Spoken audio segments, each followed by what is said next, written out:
Di usia senjanya, seorang nenek berusia 80 tahun di Surabaya harus menghadapi kenyataan pahit. Rumah yang ditempatinya direbut paksa dan dihancurkan di depan mata.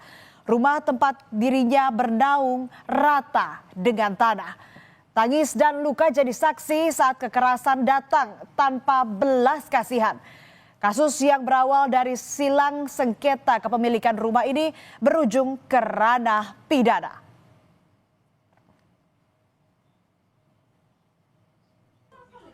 Peristiwa ini terjadi pada 6 Agustus 2025 lalu. Puluhan orang datang menyerbu rumah yang ditempati Nenek Elina. Mereka memaksa sang nenek keluar dengan alasan lahan telah berpindah kepemilikan kepada seorang pria bernama Samuel. Nenek Elina bilang rumah itu telah dia tempati sejak 2011 silam. Cekcok tak terhindarkan hingga berujung kekerasan. Korban luka serius di wajah, bibir, dan lengan. Tidak hanya mengusir sang nenek, para pelaku juga mengangkut isi rumah. Akibatnya seluruh harta benda milik Nenek Elina lenyap, termasuk dokumen-dokumen penting seperti sertifikat tanah yang diduga menjadi bukti hak kepemilikan sah. Upaya ambil paksa tidak berhenti sampai di situ, saudara. Rumah yang telah menjadi tempat berteduh Nenek Elina selama belasan tahun juga dirobohkan dan hanya menyisakan puing-puing yang berserakan. Inilah tempat tinggal sementara Nenek Elina usai diusir paksa dari rumahnya di Dukuh Kuwukan, Surabaya. Tidak hanya kehilangan tempat tinggal, Nenek Elina mengaku sejumlah barang dan dokumen penting miliknya juga ikut hilang pasca pengusiran. Ia berharap rumahnya dibangun seperti semula dan semua surat-surat berharga juga dikembalikan. Ya, saya minta dikembalikan. Apa aja itu Nek yang hilang? Ya, seperti asalnya.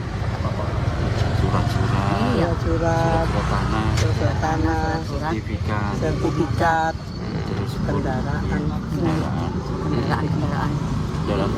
Mari ya. sepeda biasa, laptop. Terus untuk rumah sendiri, nenek keinginan seperti apa? Untuk rumah sendiri? Bangun kembali. Sedang Seperti yang iya, semula. kita tidak punya salah.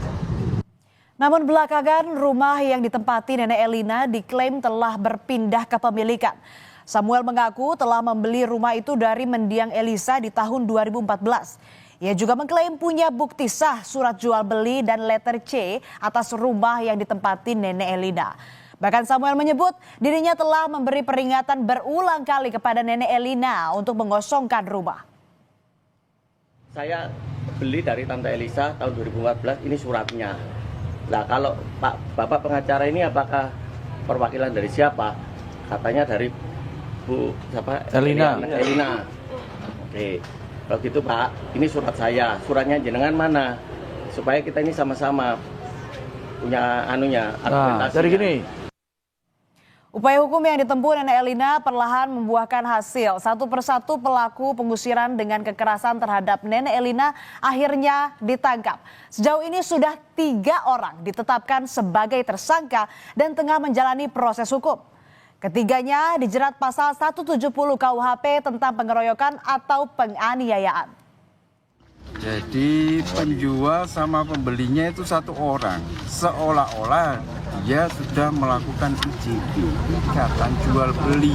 Kita mengklaim 2014 katanya sudah dibeli, tetapi di sini di pencoretan letter C ini Baru 24 September 2025 dirobohkan. Iya.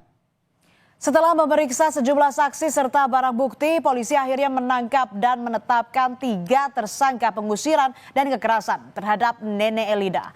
Mereka adalah Samuel Aradi Kristanto, M. Yasin, serta tersangka ketiga berinisial SY.